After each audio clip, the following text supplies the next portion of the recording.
With the ever-growing separation taking place in the U.S., one must ask, are we in the beginning stages of civil unrest? Civil war? Most people are unaware of violent moments within their country until it's too late. Welcome to the garden.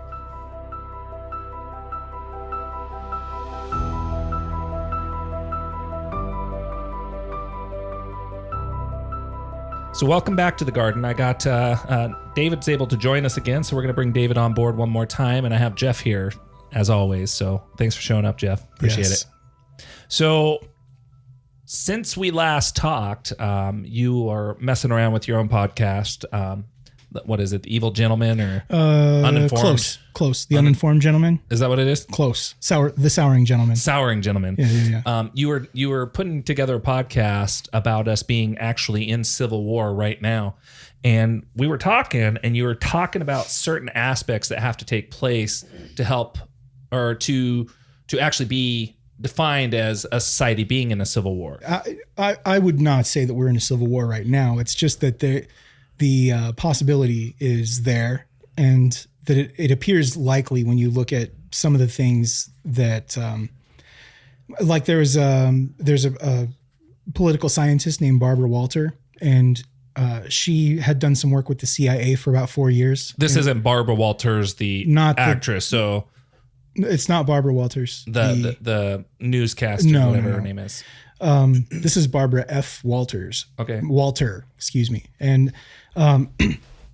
what they look at when they're talking about civil unrest, and what she did for the CIA for 4 years was she was a part of a special task force, and they would look at foreign governments to find out if they were at risk of civil war. And so they were using this stuff as a way to predict civil unrest, and they were successful with this, and it was consistent for them. So the two markers that mattered the most was whether or not the government was an anocracy, a democracy, or autocracy. The anocracy, that has to do with like a hybrid of autocracy and democracy. Is that correct? Yeah, and I was going to get to that. It's so the U.S. is no longer considered a democracy. We are considered an anocracy.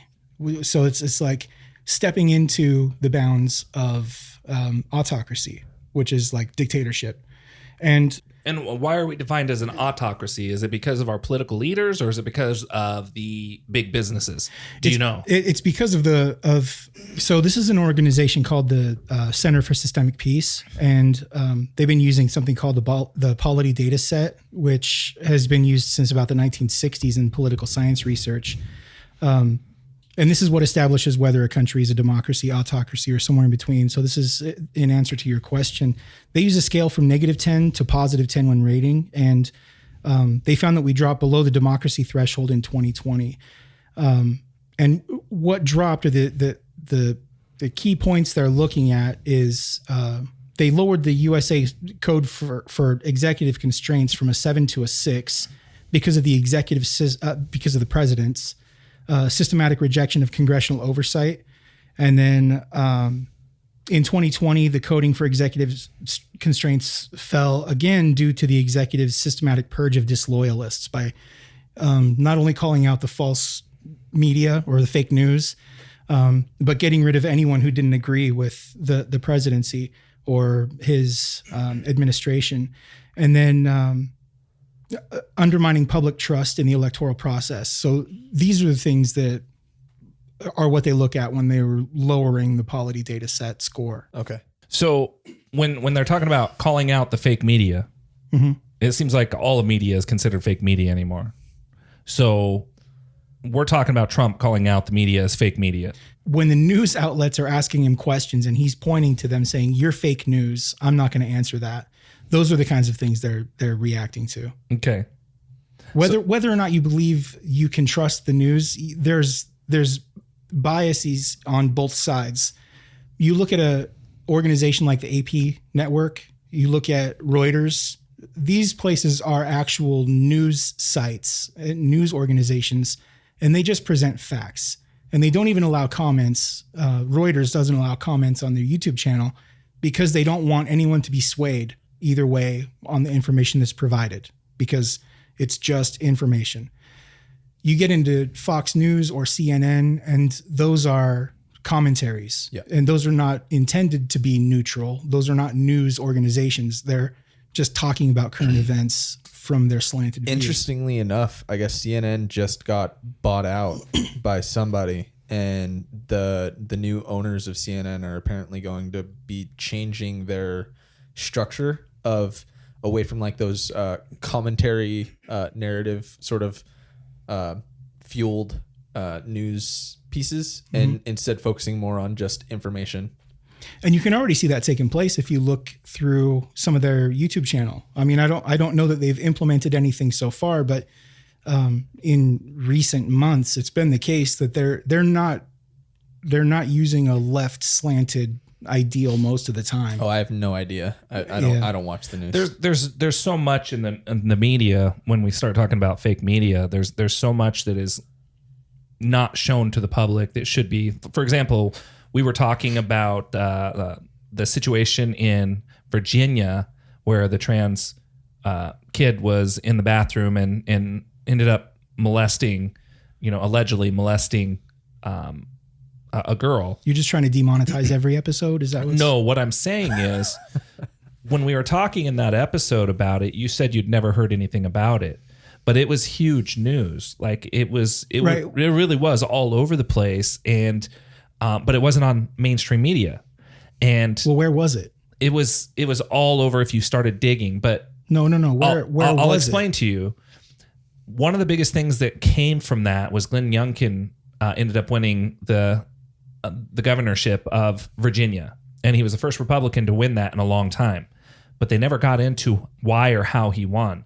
The Democratic candidate was like excelling, and they were exploding, and polls were showing that they had this hands down until that incident happened in Virginia.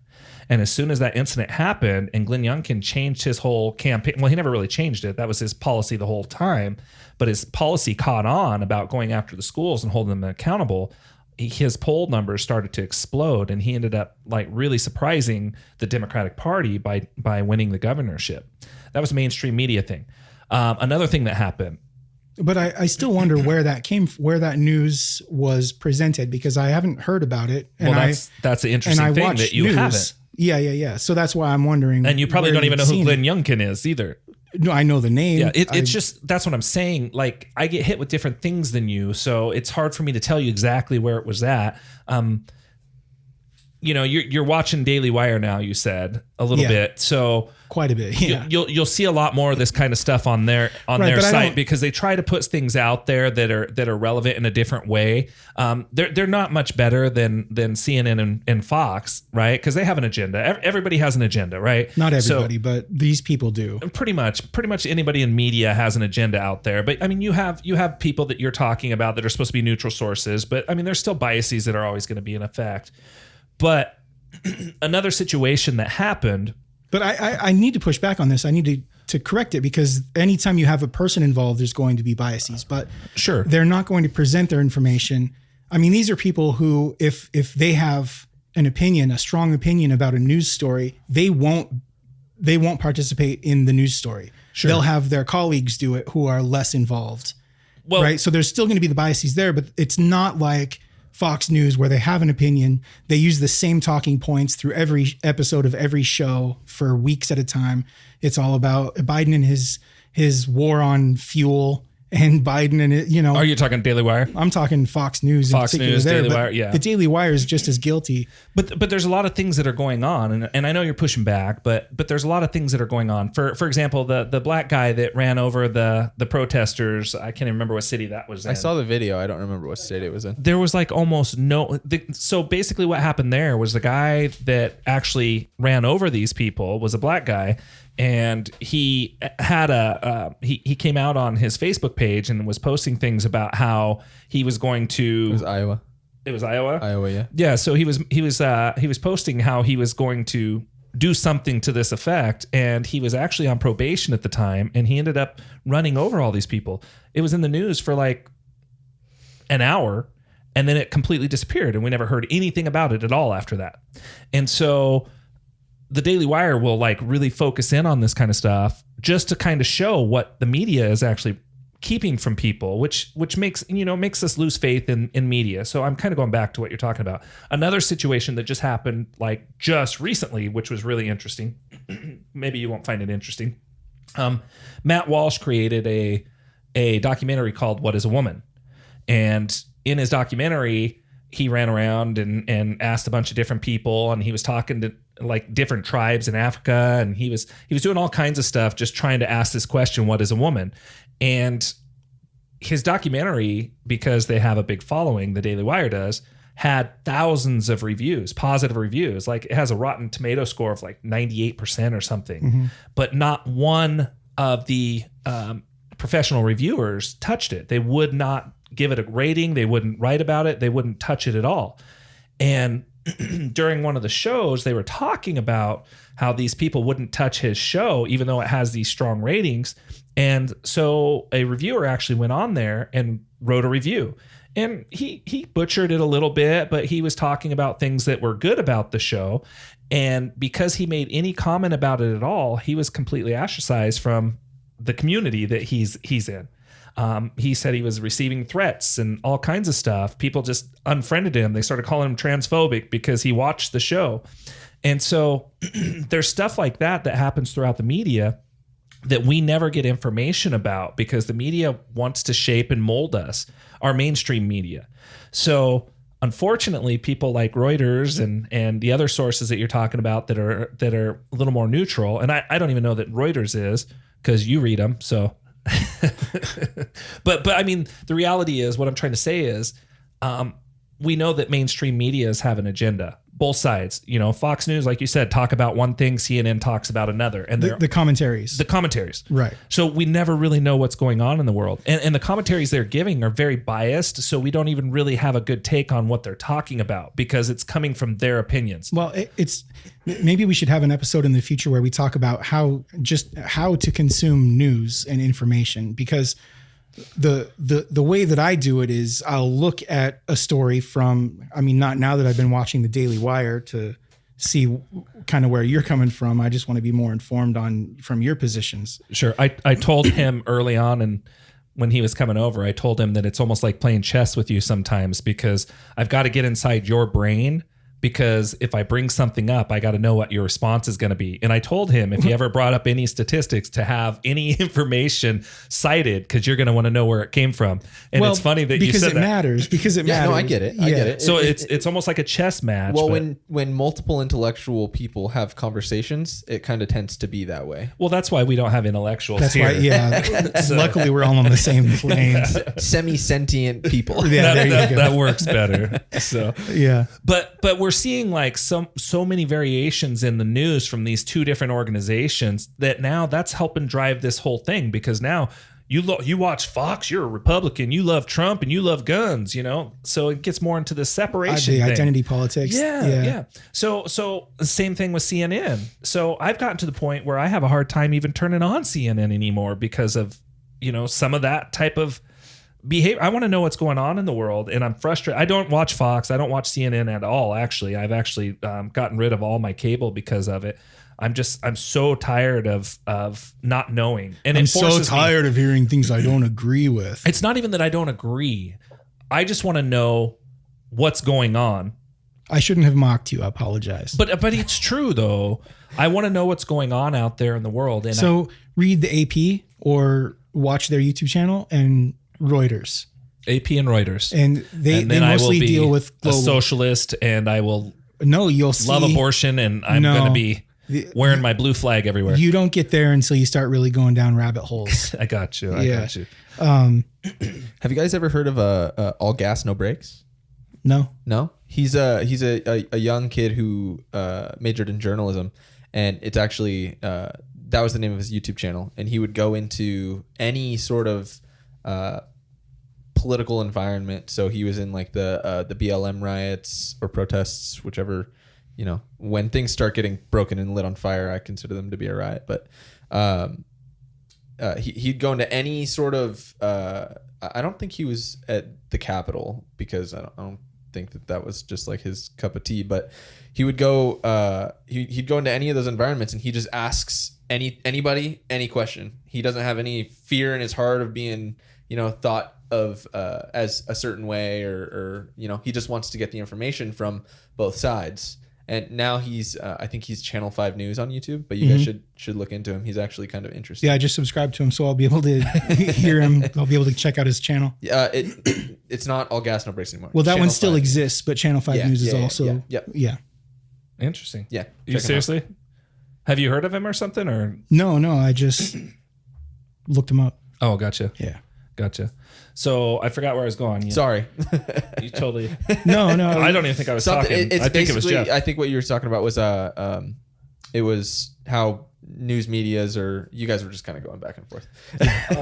Yeah. What I'm talking about is it's hard to even trust any of the news, because we're going all the way back. That's what we're doing. So we're going all the way back to anocracy, and you're talking about the news not being trusted. Right. And part of that is because the news can't be trusted because of the news themselves. Well, Trump pointed it out. So my comment, that was my comment about the news organizations and how he called them out. They just talk about him calling into question anyone who disagreed with him. Mm-hmm. Right. And that's true. He did. Yeah. So, but that was a totally different issue. And so that was more narcissism on his part. So there's that. And then there's ethnic entrepreneurs, which is basically just, this is the second point in what can be a predictor for civil unrest, ethnic entrepreneurs, which is just like identity politics.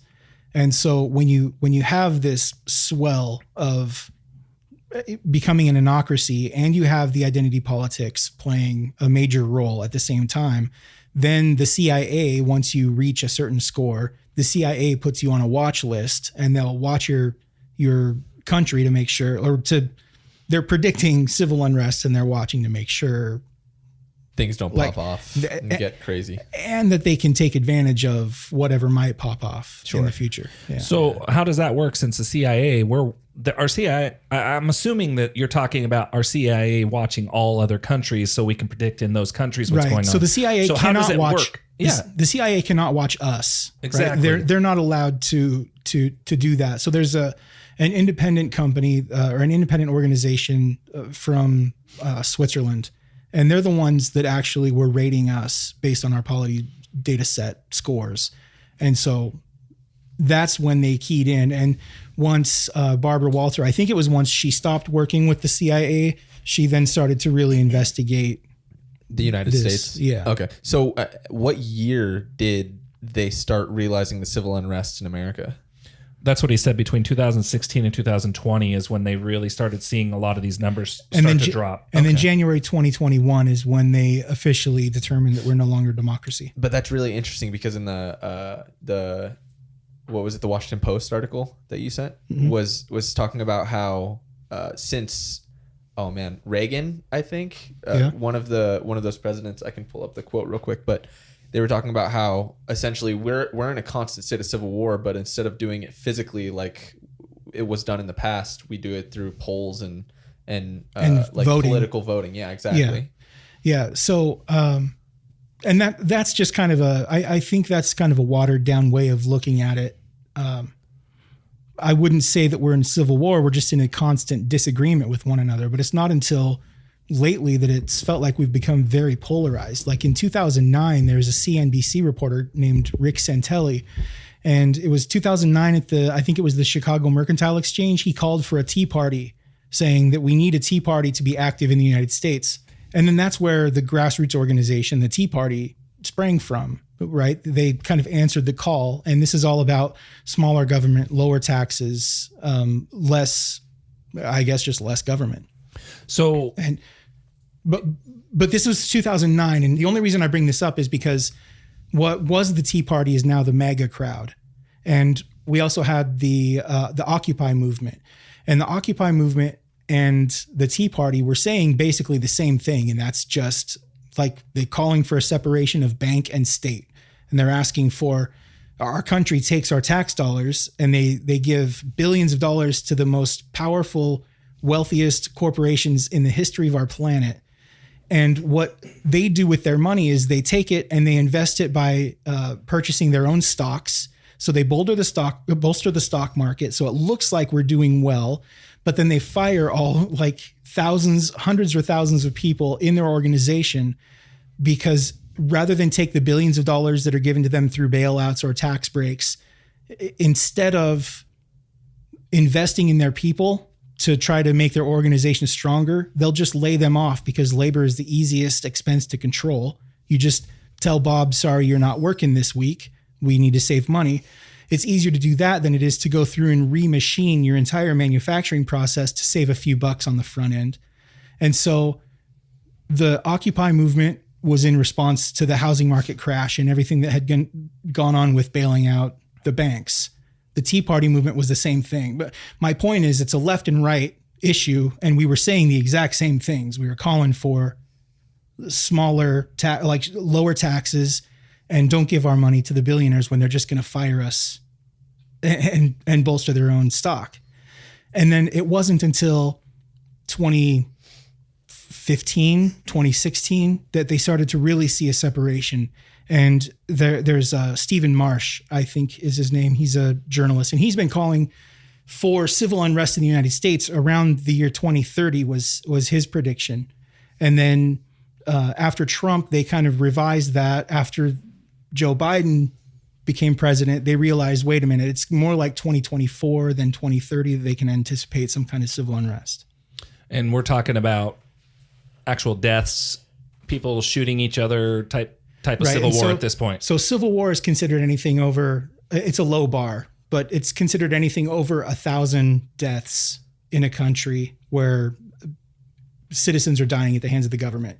And we already have police killing unarmed civilians, but it's not with this political inferno brewing underneath it. It's sure. Right. This is a presumed self-defense. Well, it is now situation, but it is now. Yeah, it is now. So we get into January 6th as being like a pinnacle, like of that the culmination piece. Of, and so that's why they're pushing so hard for this January 6th trial.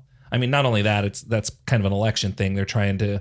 This is the only thing the Democrats have to run on right now. Because, but it's not even the Democrats that's doing it. It's like self-surgery from the Republicans. Yeah, but we only have Cheney. Liz Cheney is like, she's been tossed out. Trump said he's going to make sure she never wins Republican again. So she's this is like her last breath at this point. Right, but this is the right trying to correct itself because of what happened on January 6th. Kind of. I think the right is.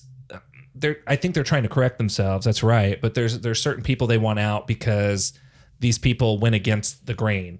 And whether it was Trump or anybody else, they went against the cult of personality. That's right. And I don't think it necessarily has to do with Trump. I know that probably not popular with you to even think that, but I think it has to do with the Republican establishment as a whole. No, even it doesn't matter who was going to win the 2016 election. Sure. We were going to be in the same place. If Hillary had won, we still would have this separation, and it would just be the left that was inflamed instead of the right. Exactly. So this division is, I see it as more of a social media tribalism kind of a result.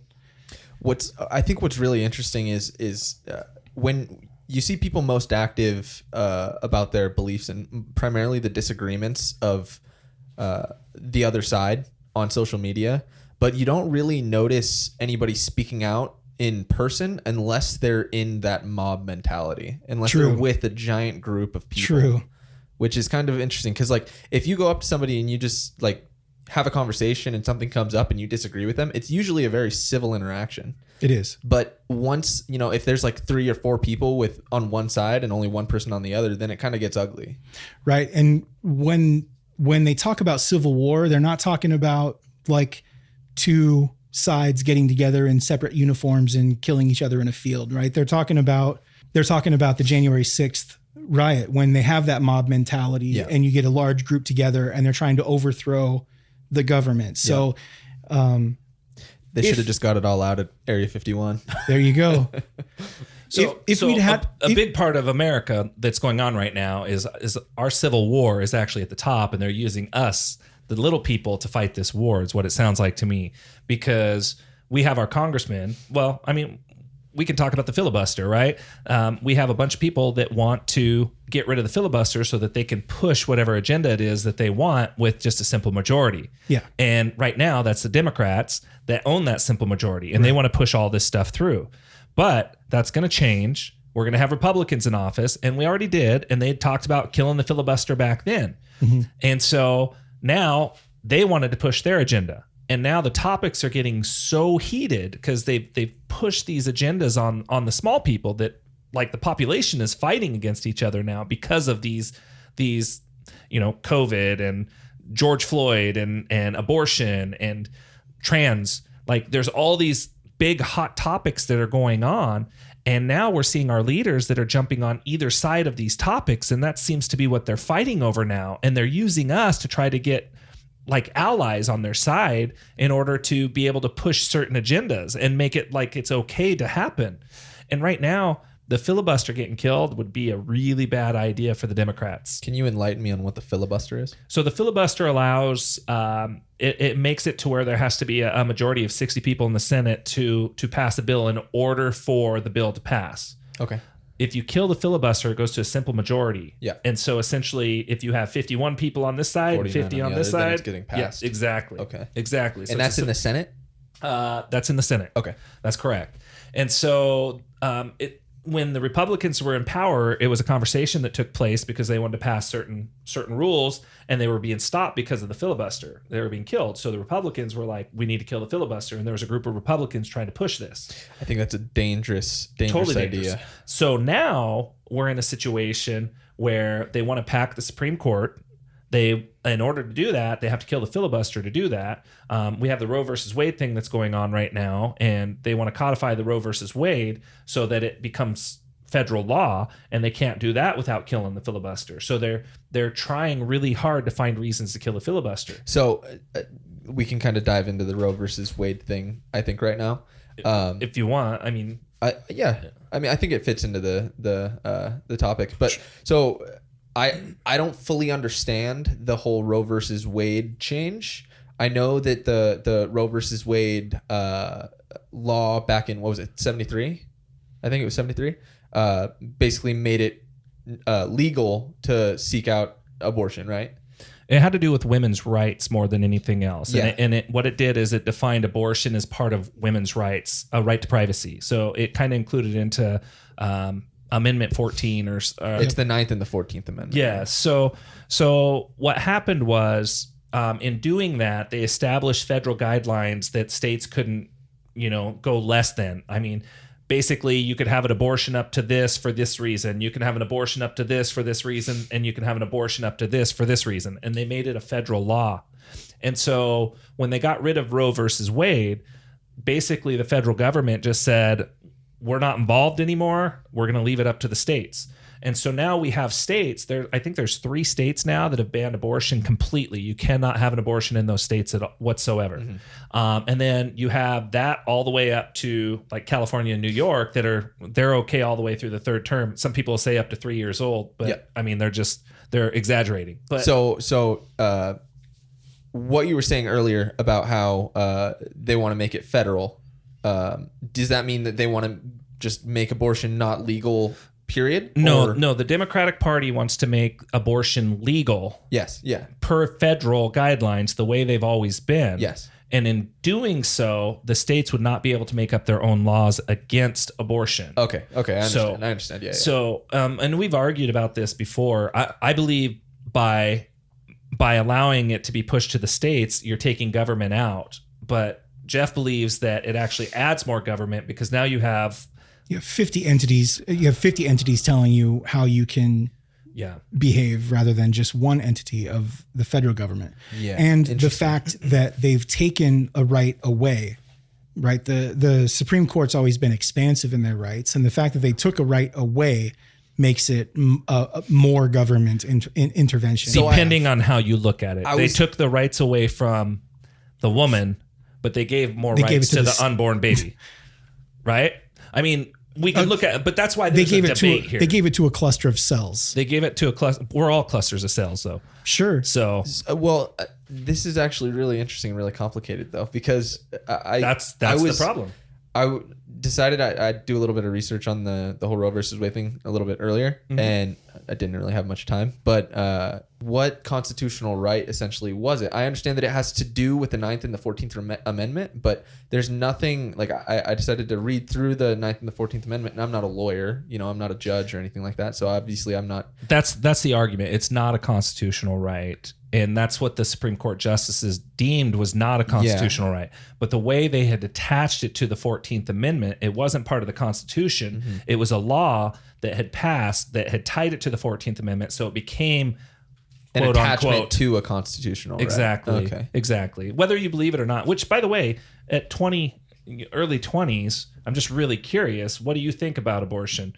So personally, since I don't want to have children, I'm all for like contraceptives and stuff like that. But I also kind of think about like rape scenarios and things like that, and in those certain scenarios, I think that it should be allowed. But I also think that I have, sisters that got pregnant very, very early in their lives. And I think that they probably weren't in the best position and didn't have the best support systems to have those children. And I hope that those kids can grow up and develop in a really healthy way. But the chances are, based on, statistics of, divorces and things like that, they're probably going to have a lot of issues.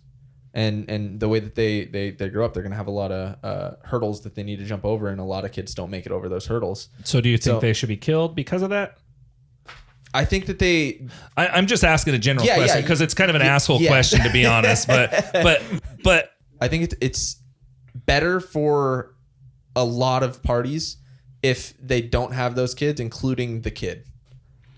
And so I was going to ask it, but I was going to ask it in a little bit different way. Because you would be talking about preventing a pregnancy from reaching full term. Sure. You're not talking about killing a baby. Sure.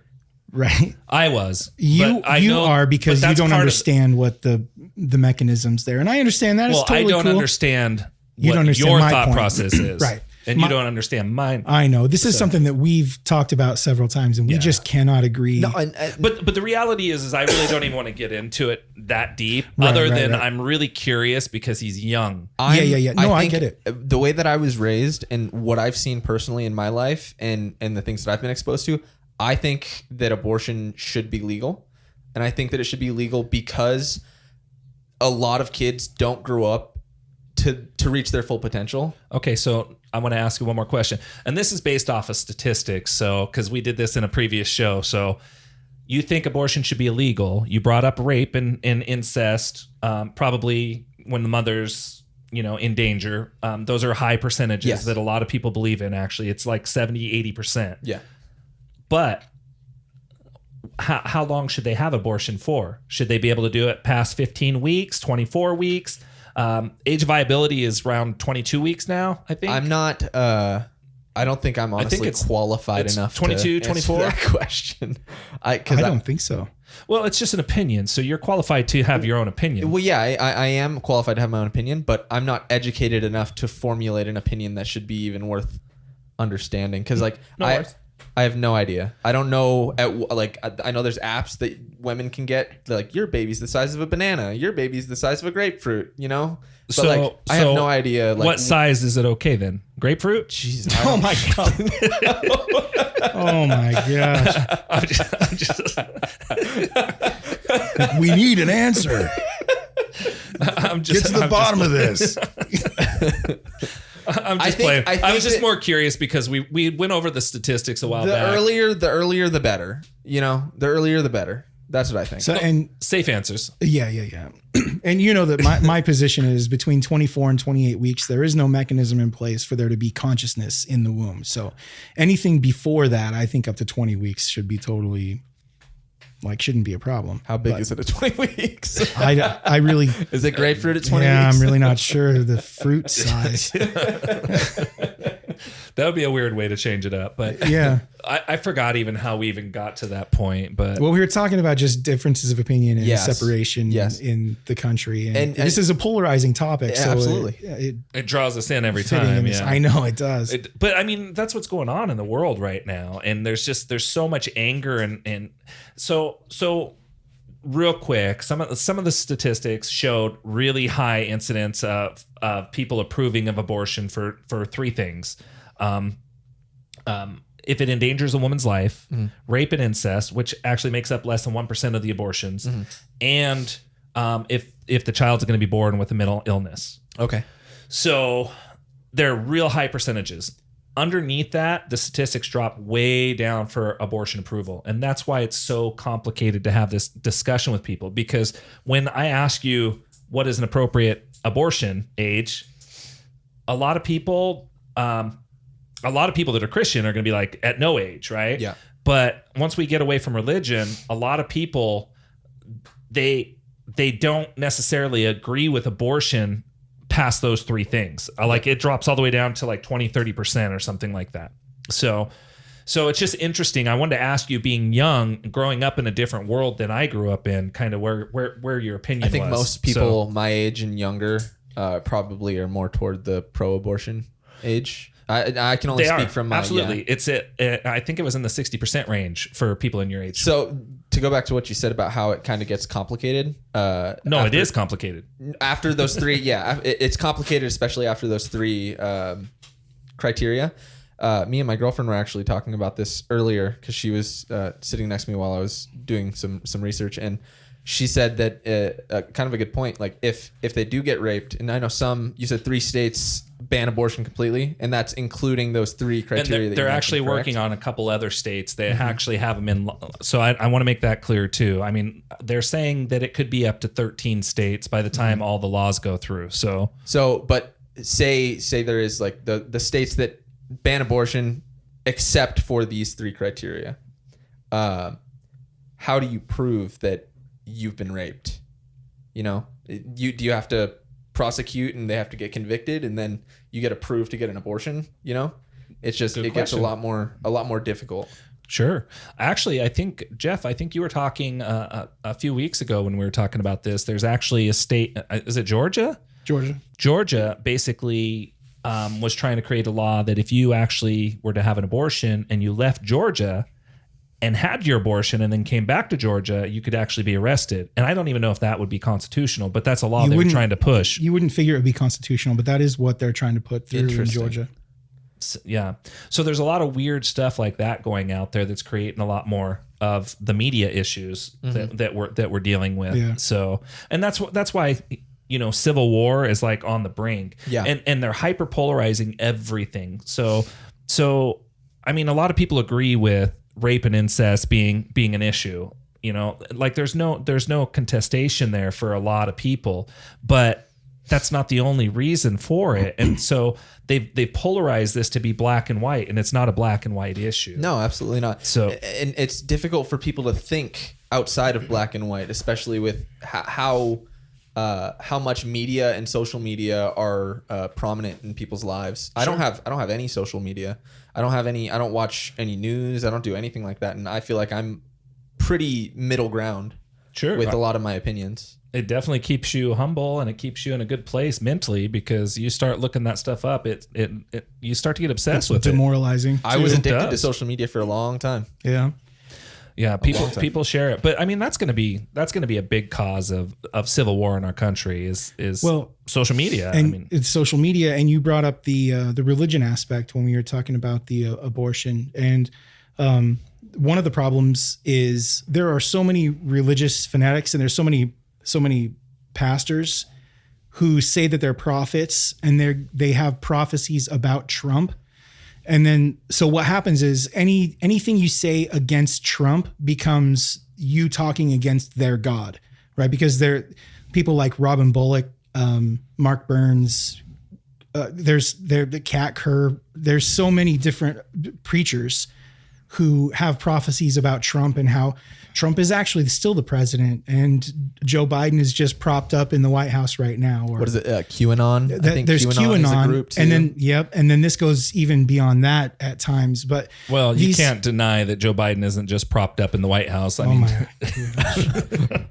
mean, really, I've never seen arrogance and ineptitude so perfectly consummated in the mind of one person. Like he's a do nothing president. It's so interesting to see his old videotapes of his how he was when he was younger. Yeah, he was so when sharp. He was spry, right? He was so sharp, and he was totally like his old self and his new self are completely opposite on policy.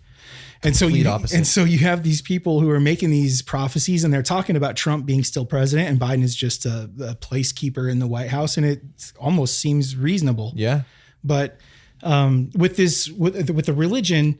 So the problem is that they have these prophecies where they talk about Trump in their prophecies, and then anything the left says against that, they're talking against God, and anything that the left does where they can live according to their true selves, quote unquote, it feels like that is truly against the right.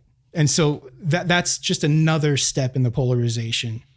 Oh, it is. In the U.S. Well, I can bring up something. I was going to talk to you about this because I thought it was interesting because the January 6 trials are going on.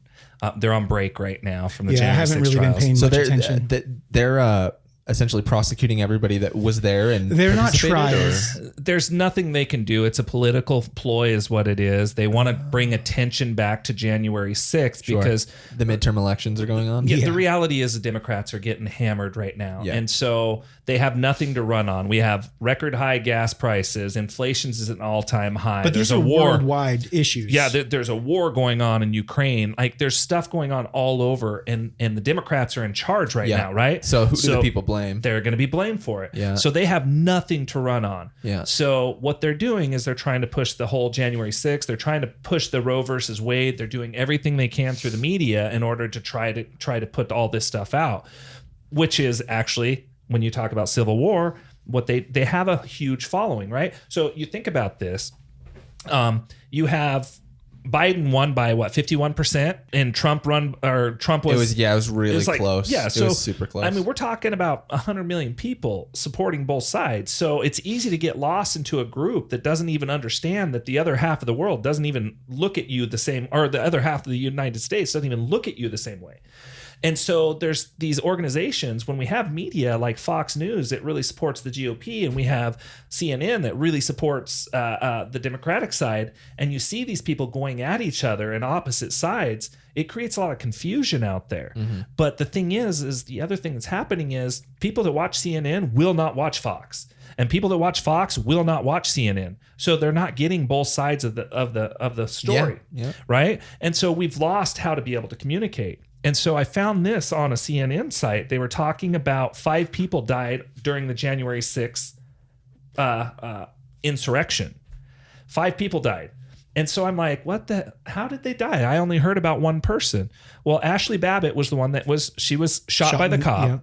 Yeah. But then they had several other people that died. There was a guy that died of a heart attack on the sidewalk on the way to the Capitol, and he was considered insurrection death. Yeah. You had 2 police officers that killed themselves. You had another police officer that they said was beat to death, but during his autopsy, they found that he had a stroke that was completely unrelated to. I mean, he was beaten. There was hundreds of cops that were injured until you have a stroke. No, but that wasn't in the autopsy. It had nothing to do with one of them. Right. So it was a coincidence that he was beaten on the exact day he had a stroke. And there was 100 plus cops that were actually injured during this. You know, they had all kinds of different injuries. I don't want to take away from the violence that was there, but the way the media pushed it out there, they made it sound like this crazy thing. Kind of like COVID deaths. You know, you could die from something completely unrelated to COVID, but if you had COVID, it's a COVID death. Exactly. And so I started looking at more statistics. They said as of recent, they estimate there was between 2,000 and 2,500 people that actually entered the building. Mm-hmm. They've arrested 874 of these people so far. 2,000 people? There was over 2,000 people. Yeah, they're still looking for people. They're looking at videos and stuff. There was 874 people charged, but a majority of these were basically for parading or demonstrating inside the Capitol building. So there was 30 people that were associated with Proud Boys. Yeah. And another group. I can't remember the other group. But they were charged with seditious conspiracy is what they're being charged with. And so that's the most serious charge that's going on. And so they're pushing this agenda that I don't think anybody is really okay with, people breaking into the Capitol. So you have this going on the left side of news channels, right? On the right, they're bringing up, hey, the FBI let everybody in. This wasn't a real insurrection. The truth is probably somewhere in the middle. Like, there was people that were there for violence. There was a guy that was arrested. He had firearms. He had a bunch of zip ties, and his whole plan was head or whatever he had on him. I think he was just an attention guy, but he's a loud, outspoken dude. But I mean, the truth is out there somewhere in the middle. And with this whole insurrection that went on, like, that could have been the start of the Civil War really, really easily. If the left had shown up, it would have been. It would have been ugly. If the left had been trying to fight against the right to keep them out of the Capitol, yes. But the way we're going to see Civil War unfold is going to be much like the January 6th events, where you're going to have, and because Biden won the White House, they had the right rising up saying that the election was stolen. If Trump had won the White House, you would see the left rising up, maybe not January 6th, maybe it would have been another day or another time in the future, where they're going to attack certain people in the government. And then they're going to have the military come out like martial law. They're going to have the military in the streets of Washington, D.C. to try to keep the peace.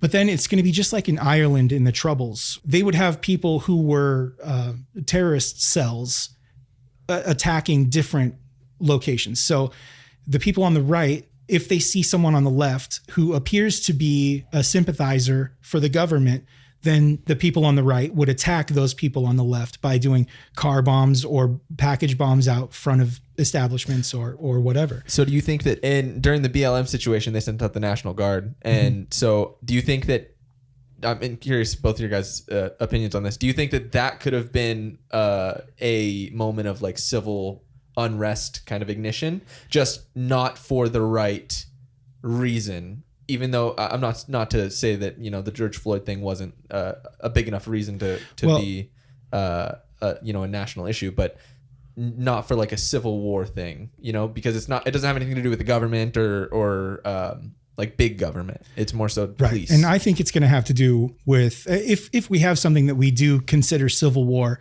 it's going to come from something that is like going against the government rather than just the National Guard coming in to keep the peace between two So groups. the way I understand it is we're like a spring that's just coiling right now.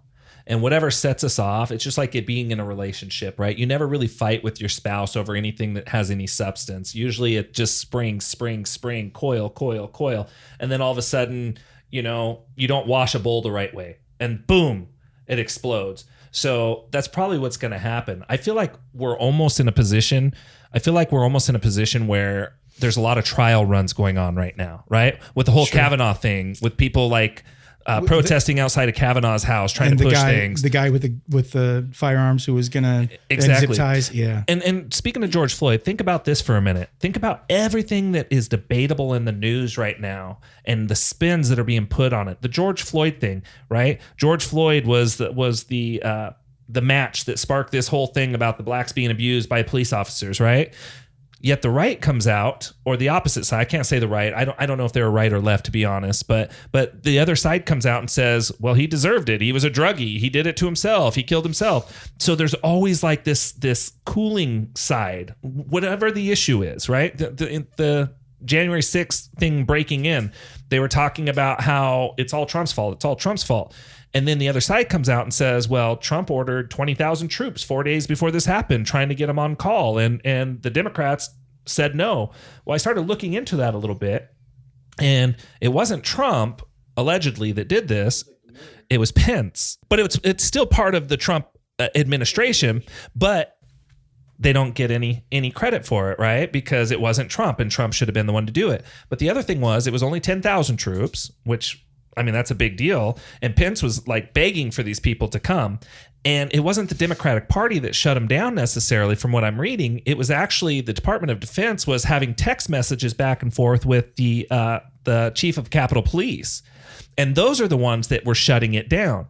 But because it creates a story and it creates this division, we got to push it out as far as we can. So it's the Democrats that did this, and there was the Republicans that broke in. So there's always like an opposite side. So there's a force in place right now that's coiling this spring. And at some point, it's going to be something that's going to ignite it. And it could be the 2024 elections. I think if Mike Pence had gotten in the car and we saw his motorcade fleeing the scene of the White House, I think that could have been considered the beginning of a civil war, because then there would have been this mass confusion about, well, who's really the president? And Trump presumably still would have had control of the military at that time, and his coup could have worked.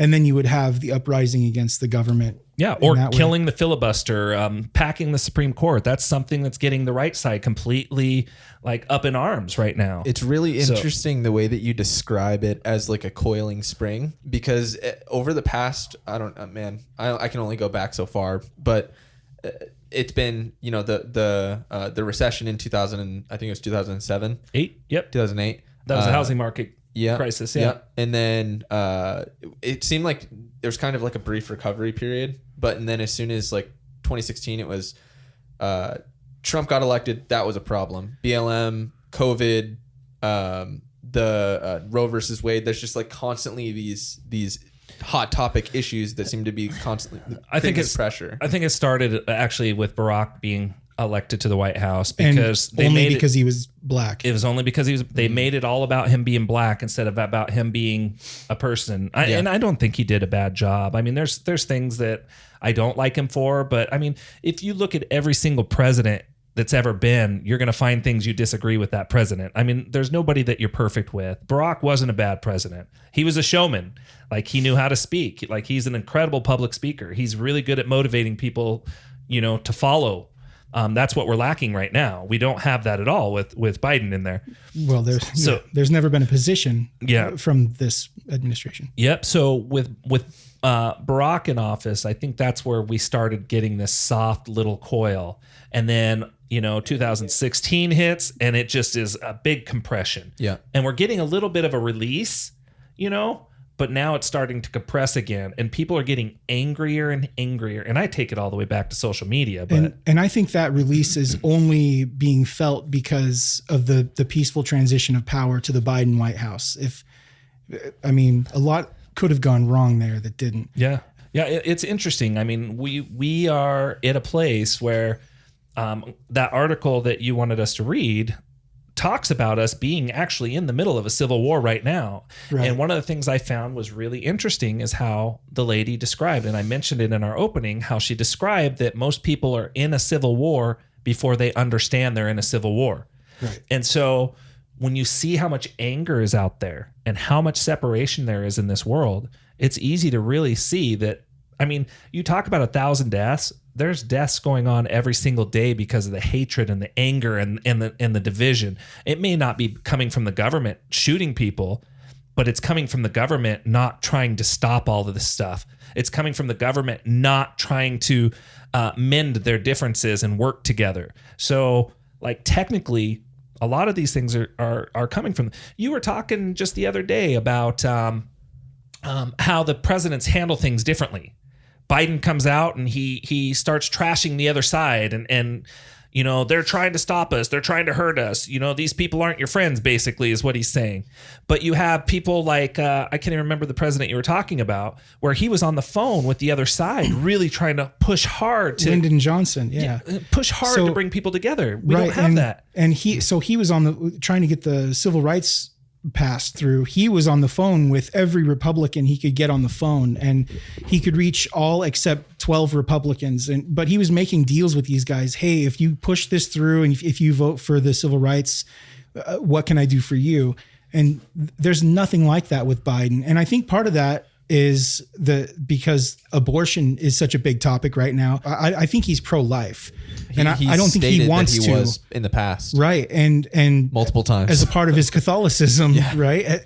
And I don't think he wants to legalize abortion countrywide. But he can't do a whole lot, but he has to. He can put pressure. He can be on the phone. He has to talk to his audience. He has to even if he doesn't believe in it. He has to reach out and be a leader. And he's not a leader. Yeah. Yeah. And but he comes out and starts trashing the other side and says, we're going to do this, we're going to do that. Right. It's all bravado. It's all false bravado. Yeah. He's just reading from a script that the people who are actually you know, funding him and his pursuit of presidency, what they want. Right. He's basically saying, if I was 40 years younger, this is what I would do. He's a mouthpiece, yeah. Exactly. And I mean, 40 years ago, he may have been okay. I don't know. The guy he's tough. He's tough. It's embarrassing. And Harris is no better. No. I hope we get someone else running. I hope Biden doesn't run for the presidency again. I don't think he's going to be able to. He's talking like he's going to. Oh, I'm sure he is. Yeah. I honestly think if the Democrats were smart, they would probably put somebody like Manchin up there. Somebody that the Democrats don't necessarily like, but people that the Republicans can kind of get behind. What we don't need more centrist, right, center or Democrats. We've had too many since Clinton. All of our Democrats have been center, right, center. But that's exactly what we need right now in order to help stimmy some of this. I don't think Trump's the answer. He's too far to the right. I don't think the Florida guy DeSantis. I would vote for DeSantis would make things in a minute. Worse. But and he would. As a global thing, because he's all about culture wars, and that is the problem with the identity politics. And I would vote for him in a second. He's perfect for me, but right. Looking at things globally, I think that he's a bad choice, and that's why I said because he's a part of the problem with the ethnic entrepreneurs who are going to be causing this. But we have somebody like Manchin, who he's a Democrat. He votes with the Democrats, but he voted against Biden, so he shows that he has a mind of his own. Right, left, it doesn't matter. He's so close to centralist. I think he would be somebody that would be smart to kind of try to pull our country together from that side. From the right, it's a lot of the people on the right are just way on the right. That's the problem. We don't have anybody that's really towards the center with the right. Well, right now I would vote for an arsonist if they promise just to burn the whole damn thing down, start from scratch. Yeah. Well, that's kind of what they're trying to do, it sounds like. What worries me about this whole idea of civil war thing is, you know, if and or when this does pop off and things kind of get crazy, I'm worried about what's going to happen and who's going to be there to pick up the pieces. Because I guarantee you it's not going to be the United States or anybody from the United States. No, it's going to be the same kind of power vacuum that you see in Afghanistan when we pulled out. Yeah. Well, the reality is and to be honest, 100%, the people that are going to be there to pick up the pieces are the people that are pulling the strings right now. And that's going to be your capitalists, your elites, your CEOs of these big companies that are worth trillions. Maybe. Combined. And hey, you know what? I'd prefer that over some other options like Russia. Well, Russia's not necessarily, I mean, it's not something we would do, but I mean, I can't say anything bad about them because unfortunately, I don't think we really understand Russia and their culture as much as we want to because they've been our enemies. We've been told that they're our enemies for so long. Yeah. Like the thing that's going on over in Ukraine right now, I think it's way over our head. It's this war that's being fought between the Western cultures and Russia. Sure. And basically what they're doing is they use these small countries to fight their war. And that's what they're doing. That's why we're sending billions of dollars over to Ukraine to fight this war to try to destabilize Russia. And Russia, in return, they're causing all the oil and the wheat and cost of living of everything to go up. I mean, they're not the sole problem, but they're striking at the right time. And so I don't necessarily think Russia is like this horrible country. I just don't understand them. I'm not saying they're a great country by any means, but we don't understand them. We've been made to think Russia is, I mean, one of my favorite games growing up was Risk. And it was always the U.S. against the Russia, right? And so we played games where we were against each other. I think that's primarily... Red Dawn was a great movie. Well, when did Red Dawn come out? 70s? 80s. 80s? Early 80s? When was the Cold War? Throughout the 80s. Throughout the 80s. You know, that's primarily because of that, I think. Sure. But I mean, what I'm saying is we've been taught to hate Russia. Yeah, through propaganda and things like propaganda. Yeah. So to say, I don't want that country being, I mean, I don't know. I know that it's a communist party and I don't want to be ran and told what to do or think, but we've been trained this way since we were kids. Yeah. Yeah. The country's great, That's fair. But Putin is awful. Well, and that's primarily what I mean. I don't mean Russia as a whole. I mean the Russian the leadership. The leadership of Russia. Those are the people that are going to be in charge of creating the new laws and saying, hey, you guys can't do this anymore. Well, we're still gonna. If civil war were to break out, we would still have the military. We would still have 300 or 400 million guns in the United States. And when the Japanese were saying that there would be a gun behind every blade of grass, and that's why they could not attack, then it's going to be the same thing. We would put a stop to our civil war and a stop to our disagreements to fight against a common enemy. And you know what's kind of interesting is everyone complains about how the United States spends so much money on military spending. You brought up the Japanese, and I think that's why because once we drop those bombs, I think we have no other choice but to make sure that our military is the strongest and most funded ever. Well, I want to ask you something real quick, and we're going to close this up pretty quick. But think about this: what if Russia collapsed? What do you think their citizens would think about the U.S. taking over Russia? I don't know. They've been trained to feel the same way about us that we feel about them. I'm pretty sure. I do know that there are Russian TikTokers or like social media influencers in Russia that are being, I don't know if they're being paid or forced, but they're being forced to push out propagandic narratives of certain things that the government are wanting, because somebody found a bunch of these TikTokers and they're all essentially saying literally verbatim the same exact thing as though they're reading off a script, and it's in support of the Russian government. You think that we don't do that here in the States? Oh, maybe. I'm not sure. Russia does it for us. Yeah. Well, I'm just saying we have our eyes closed to everything. Like, we are very spoiled. We've been given, all of these great things. If they took everything away from us and people open their eyes, that's one thing I really like about this podcast, to be honest with you, is I think it really forces you to check yourself and think about what you truly believe. Because when you're talking to somebody that has a different point of view, you start to realize, hey, you know what? I may not be 100% right. There's other things. I live in my world. I don't know what it's like outside of my world. What I do know, though, is that what we have here is we have the ability to speak out against our government. And I know in Russia right now, they don't. They have no ability to do that. There's video of people who are trying to give their opinion on the government, and people literally just grab them off the street. You think we have the right to do that, but when we start talking about Roe versus Wade and you get shut out by all your friends, our government works a different way, right? Maybe our government's not going to tell us what to do, but maybe that those people aren't going to let you go in and shop because you're gay. You can't go buy that cake right there, right? You can't get married at that church because, you're gay. So we do the same thing. And if they spun it, if Russia wanted to spin their propaganda, they can make us look just as bad as we can make them look. So these are the things you need to really question yourself. Yeah. So I'm going to close this up, and I appreciate you being here, David. And thanks again, Jeff. You've been listening to The Garden.